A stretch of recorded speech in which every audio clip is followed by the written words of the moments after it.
میں بہت ساری بزرگوں کی تاریخیں آتی ہیں۔ ولادت کی تاریخ ہے، وصال کی تاریخ ہے، عرس پاک کی تاریخ ہے، شہادت کی تاریخ ہے۔ میرے پیارے آقا علیہ الصلوۃ والتسلیم کے پیارے دیوانوں، ہمیں چاہیے کہ ہماری نظر اسلامک کیلنڈر پر ہو اور ان تمام تاریخوں کو ہم دیکھا بھی کریں، یاد بھی رکھا کریں اور اپنے اپنے شعور و حیثیت کے مطابق ان تاریخوں کو منانے کی بھی کوشش کیا کریں۔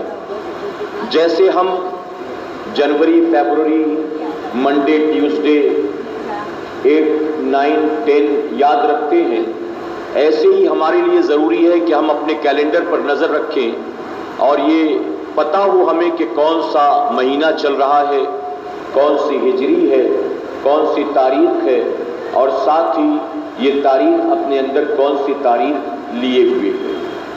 مثلاً آج کی 13 رجب المرجب کی تاریخ ہے، یہ تاریخ ولادت ہے مولا کائنات مشکل کشا مولا علی کرم اللہ وجہ الکریم کی۔ میرے پیارے آقا کے پیارے دیوانوں، 13 تاریخ حضرت علی کی ولادت کی تاریخ ہے، اور ہمارے اور آپ کے لیے خوشی کی بات یہ ہے کہ 13 رجب کو جب مولا کائنات کی ولادت ہوئی تھی تو وہ بھی جمعہ کا دن تھا، اور آج اللہ نے اپنے فضل و کرم سے 13 رجب کی تاریخ ہمیں اور آپ کو جمعہ کے مبارک دن عطا فرمایا ہے۔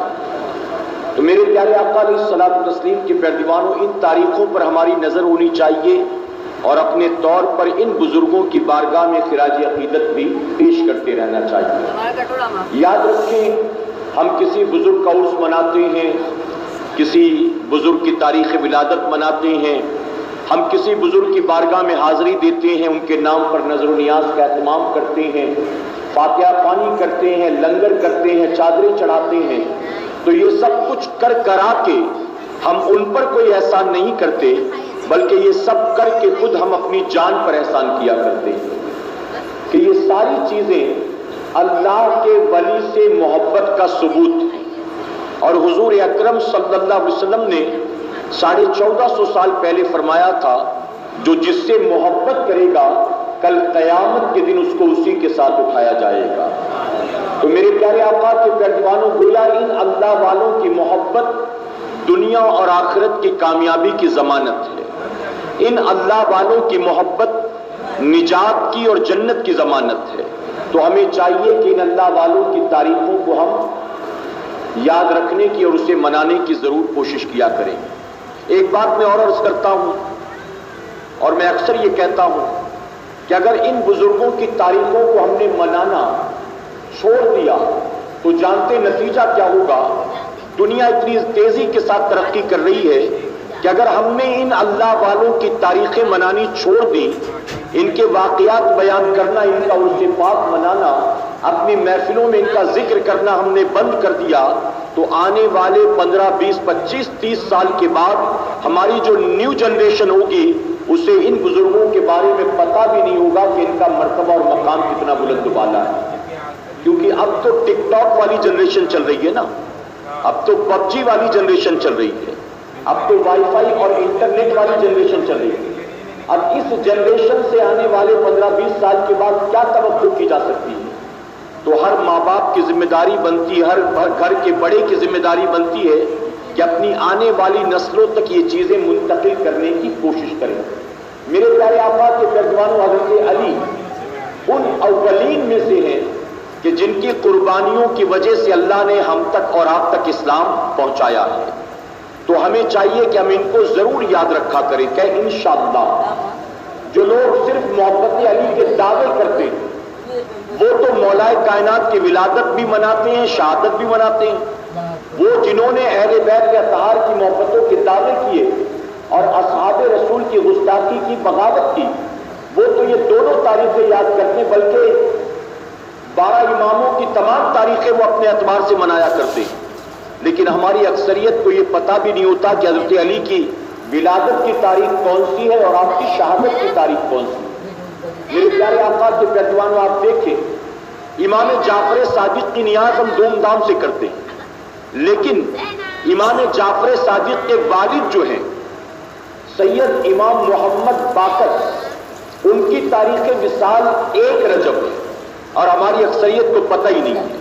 یعنی ان کے بیٹے کی تاریخ عرس ہم منائیں، ان کے نام پر اہتمام کے ساتھ کنڈے کی نیاز کریں، لیکن جو ان کے بابا ہیں، ان کے جو والد امام باقر، ان کے وصال کی تاریخ بھی ہمیں پتہ نہیں ہے. غریب نواز کی چھٹی شریف ہم مناتے ہیں، آپ کے عرس کی تاریخ کیا آپ کو پتہ ہے؟ 6 رجب یہ غریب نواز کے وصال کی تاریخ ہے اور 14 رجب یہ غریب نواز کے ولادت کی تاریخ ہے. یعنی آج مغرب کے بعد جو تاریخ لگے گی وہ آپ کی ولادت کی تاریخ ہے. اور میرے پیارے آقا کے پیروانوں، اگر ماہ رجب کا جائزہ لیں تو بہت سارے بزرگان دین کی اور بالخصوص اولاد رسول کی بہت سارے سادات اکرام کے وصال پاک کی عرس پاک کی تاریخ اس مہینے میں آتی ہے. 3 رجب کی تاریخ یہ سیدنا اویس قرنی کے عرس پاک کی تاریخ ہے، 3 رجب کی تاریخ. اسی طرح کل کی تاریخ جو ہے 14 رجب کی، میرے پیارے آقا کے پیروانوں، یہ سید سالار مسعود غازی کے عرس پاک کی بھی تاریخ ہے. 15 رجب کی تاریخ یہ امام جعفر صادق کے وصال کی تاریخ ہے. 22 تاریخ حضرت امیر معاویہ رضی اللہ عنہ کے وصال کی عرس پاک کی تاریخ ہے. اور پھر اسی مہینے میں آپ جانتے ہیں 27 رجب المرجب کی تاریخ، یہ وہ تاریخ ہے کہ جس تاریخ کو اللہ تبارک تعالیٰ نے معراج پاک کی شکل میں حضور اکرم صلی اللہ علیہ وسلم کو سب سے عظیم معجزہ عطا فرمایا. فرماتے بزرگان دین فرماتے ہیں کہ حضور کے تمام معجزات میں جو سب سے بڑے 2 معجزے، ایک تو قرآن ہے اور دوسرا سفر معراج ہے. تو سفر معراج بھی اسی مہینے میں.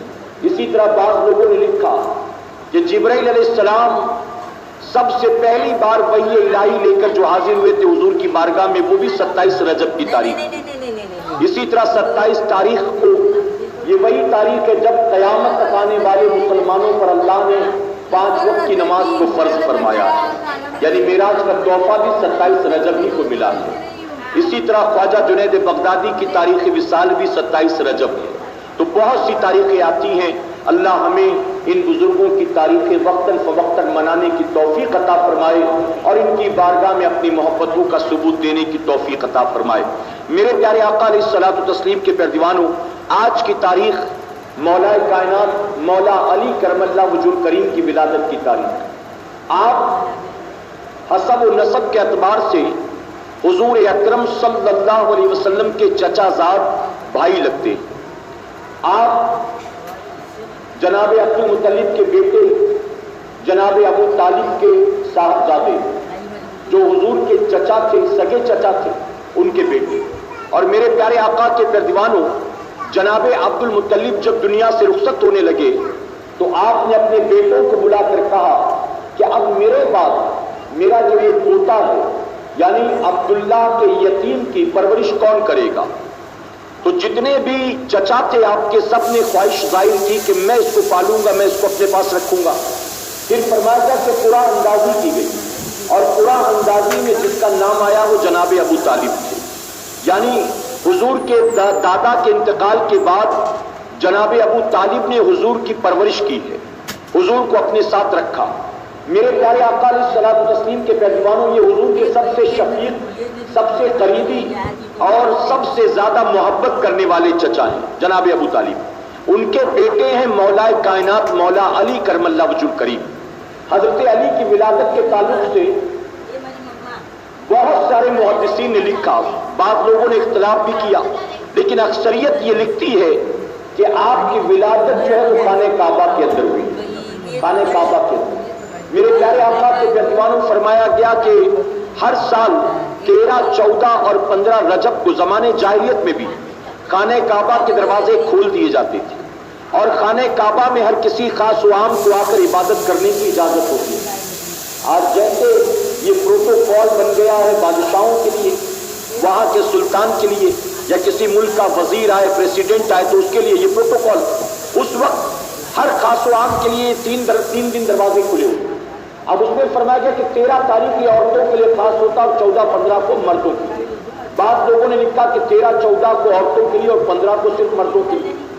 تو فرمایا کہ مولا کائنات کی والدہ حضرت فاطمہ بنت اسد آپ حمل سے تھی اور بچے کی ولادت کا وقت بالکل قریب تھا. اور 13 رجب کی تاریخ آ گئی. اب آپ نے سوچا کہ ابھی تو سمٹمز نظر نہیں آ رہے بچے کی ولادت کے، ابھی تو درد ذیل وغیرہ نہیں ہو رہا، لیبر پین نہیں ہو رہا ہے، چلے خانہ کعبہ کی زیارت کر لیں، کچھ عبادت کر لیں. اگر اب نہیں کر سکے تو پھر سال بھر کی محرومی ہوگی، اگلے سال 13 رجب کا انتظار کرنا پڑے گا. تو اس وجہ سے فرمایا گیا کہ وہ آئیں اور خانہ کعبہ کی زیارت کیا، آپ نے طواف کیا. پھر درد ذیل اسی حال میں اٹھا، آپ نے یہ محسوس کیا کہ بچے کی ولادت کا وقت لگتا ہے قریب آ گیا. بعض لوگوں نے لکھا کہ آپ خانہ کعبہ کے اندر عبادت کر رہی تھی، اور کچھ لوگوں نے لکھا کہ آپ یہ محسوس کیا آپ نے کہ خانہ کعبہ سے اب یہاں سے گھر واپس پہنچ پانا مشکل لگتا ہے اور آس پاس کے گھروں کے دروازے بھی بند ہیں. تو آپ پردے کے لیے خانہ کعبہ کے اندر تشریف لے گئی اور مطلب خدا بندی کہ آپ خانہ کعبہ کے اندر تشریف لے گئی اور وہیں پر مولا کائنات کی ولادت ہوئی. میرے پیارے آقا علیہ الصلوۃ والتسلیم کے پہلوانوں، حضرت علی کی پہلی ولادت نہیں ہے خانہ کعبہ میں، بلکہ حدیث شریف میں ایک اور صحابی رسول کا ذکر آتا ہے جن کی ولادت بھی خانہ کعبہ کے اندر ہو چکی ہے. بہرحال بعض لوگوں نے مولا کائنات کی ولادت خانہ کعبہ میں ہوئی کہ نہیں اس پر اختلاف کیا. اکثر محدثین نے لکھا ہے معتبر روایتوں سے ان کے اعتبار سے کہ ولادت خانہ کعبہ میں. جب آپ کی ولادت ہوئی تو ولادت کے بعد آپ نے نہ آنکھ کھولی ہے نہ اپنا منہ کھولا ہے. لوگوں کو پتا چلا، لوگ آئے، ابو طالب کو مبارکباد دی، فاطمہ بنت اسد کو مبارکباد دی، لیکن جب پتا چلا کہ بچہ نہ منہ کھولتا ہے نہ آنکھ کھولتا ہے تو آپس میں چیمی گوئیاں شروع ہو گئی کہ بچہ شاید بچ نہیں سکے گا. حضور اکرم صلی اللہ علیہ وسلم 3 دن کے بعد تشریف لائے. آپ کہیں سفر پر تھے، 3 دن کے بعد آئے. جب آپ کو پتا چلا تو آپ بھی اپنے چچا کے گھر پہنچے. آپ نے حضرت علی کو اپنے ہاتھ میں گود میں اٹھایا. فرمایا گیا کہ وہ علی جو 3 دن سے آنکھ نہیں کھول رہے تھے، حضور نے جیسے ہی گود میں اٹھایا ہے مولا کائنات نے فوراً آنکھیں کھولی اور ٹکٹکی باندھ کر حضور کے چہرے کی زیارت کرنی شروع کر دی. یعنی حضرت علی نے پیدا ہونے کے بعد سب سے پہلے جس چہرے کو دیکھا وہ میرے نبی کا چہرہ والدعا ہے، جس سے حسین و جمیل رب نے کسی کو پیدا نہیں فرمایا. مولا کائنات نے سب سے پہلے اس مبارک چہرے کو دیکھا، نہ اپنی ماں کو دیکھا، نہ والد کو دیکھا، نہ خانہ کعبہ کے در و دیوار کو، بلکہ امام الانبیاء کے چہرے والدعا کو دیکھا. اس کے بعد جب چہرہ آنکھ کھلی لوگوں کو تھوڑا تسلی ہوئی کہ چلو آنکھ تو کھولا بچے نے. اب کہا گیا کہ 3 دن سے کھایا پیا بھی نہیں. اب آپ سوچیں کہ 3 دن کا بچہ بن کھائے پیے کیسے رہ سکتا ہے. میرے نبی نے اپنا لعاب دین نکالا اور مولا کائنات کے منہ کے قریب لے گئے. جس ماں نے بار بار دودھ پلانے کی کوشش کی تھی، علی نے اس کے پستان کو منہ میں نہیں لیا تھا، نبی نے اپنا لعاب دین قریب پہنچایا. مولا کائنات فوراً اس کو چوسنا شروع کر دیتے، فوراً چوسنا شروع کر دیتے. اب یہاں معلوم ہوا کہ حضرت علی وہ ہیں کہ جن کی گھٹی میں حضور کا لعاب دین ملا ہوا ہے، حضور کا دودھ مبارک. اب ذرا سوچیں کہ جس کی گھٹی میں میرے نبی کا لعاب ہو وہ کیوں نہ علم کے شہر کا دروازہ ہو، وہ نہ کیوں علم کے شہر کا دروازہ ہو. میرے پیارے آقا کے پہلوانوں، یہاں پر میں آپ کو حضور کی ایک سنت بتاتا چلوں. آج بچوں کی ولادت جب اسپتال میں ہوتی ہے تو پتہ نہیں بچوں کو کون سا ڈراپ، کون سا انجیکشن، پتہ نہیں کیا کچھ دے دیتے، ماں باپ کو خبر نہیں ہوتی. جبکہ طریقہ یہ ہے کہ سب سے پہلے بچے کی تہنیت کی جائے. اب جانتے تہنیت کسے کہتے ہیں؟ کسی حافظ قرآن سے، کسی عالم دین سے، کسی بزرگ سے، کسی شیخ سے، کسی پیر کامل سے شہد کو یا تو جھوٹا کر کے رکھ لیں اپنے پاس، یا تو کھجور یا چوارا وغیرہ چبا کر اپنے پاس، الٹے چبوا کر اپنے پاس رکھ لیں.